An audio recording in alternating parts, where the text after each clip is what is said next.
Remember M, remember E, put them together, remember when. Ito pong inyong likod na si Ate Evelyn Magpayo, Ate Ebs for short. At ngayong gabi, isa na naman pong liham ang ating tutunghayan mula sa lalaking nagngangalang Rod. Ito po ang sinasabi ng kanyang liham. Dear Ate Ebs, ako po si Rod. Hi Rod. Nagtatrabaho po ako bilang security guard. Dahil po sa kabi-kabilang bomb threat ay humigpit po ang seguridad sa mga entrance ng mall na aking pinapasukan. Hindi ko po akalaing yun po ang simula ng lahat.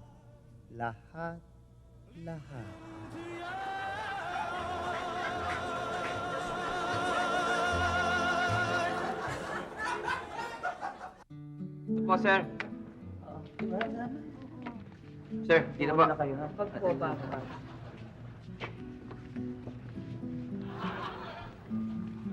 Wala? Dito po, sir. Ligay rito. Wala naman. Go. Kung wala namang pagtataguan.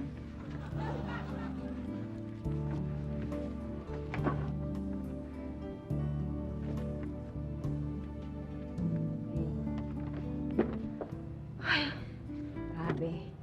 Nakakapagod yung trabaho natin. Wala na tayong ginawang kundi kapa ng kapa. Sinabi mo pa, nakakasawa na nga eh. Kung saan sa tayo kumakapkap, kapkap sa baywang, kapkap sa binti. Nakakasawa kung saan na lang eh. Kaya nga eh, huwag ka mag-alala. Siguro pag tapos na yung mga bomb threat na yan, hindi na masyadong maingay, papahinga na rin tayo. Alam mo, kailangan mapahinga na itong mga kamay ko. Ganito po ang aking trabaho araw-araw. Wala po akong ibang ginawa kundi kapkapan ang mga taong pumapasok sa mall. Minsan nga, kahit sa panaginip, nangangapa pa rin ako.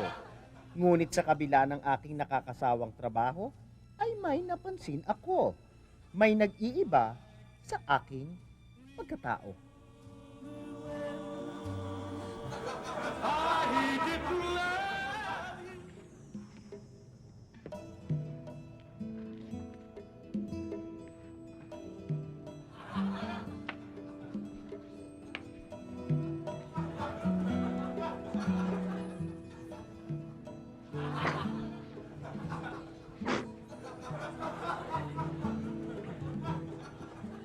Pare, bakit parang napapansin ko ibang-iba na yata yung karakter mo? Hindi ko lang malaman kung ano yun.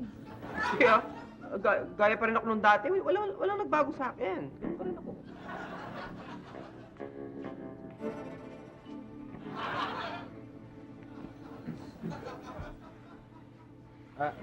Guard, sandali lang, Ha? ha? Ba't medyo madiin yata yung pagkakakapama sa akin? Ay, hindi po, sir.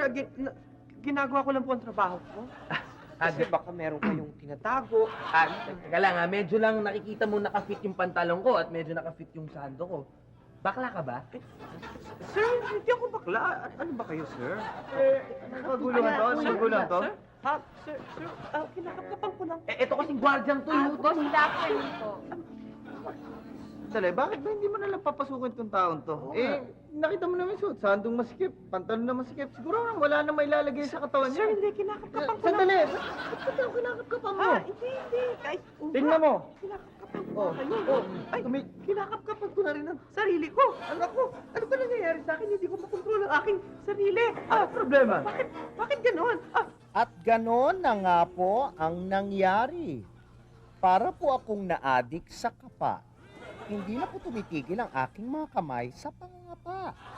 Nagmagandang loob ang aking boss dahil sa awa. Ipinadala po niya ako sa isang psychiatrist upang suriin.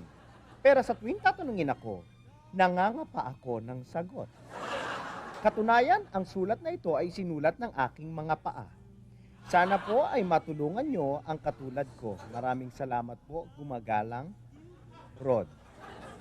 Oo nga, mukhang paa nga ang ginamit. Well, napakadaling solusyonan ang iyong problema. No? Ang maisasuggest ko sa iyo, Rod, ang gawin mong pangangapa, imbis na pakapa, gawin mong pataga.